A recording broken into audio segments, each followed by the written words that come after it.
बघा आमचे मुकदम कशी झक मारावं लागते. ट्रॅक्टर चढत नाहीये, चढायला दोन जोडावं लागते.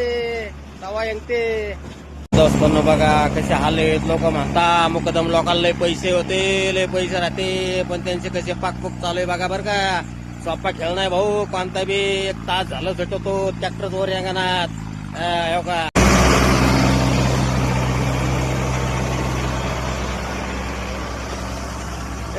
कसे पिटी होते बघा. लय लोक म्हणे पैसे राहते. कसे हाल इथून लोक म्हणते मुकदमाला पैसे हो का. हे मुकदम हो का नाही का. ते मुकदम आहे का. किती गांडवाशी काम आहे सांगा तुम्ही.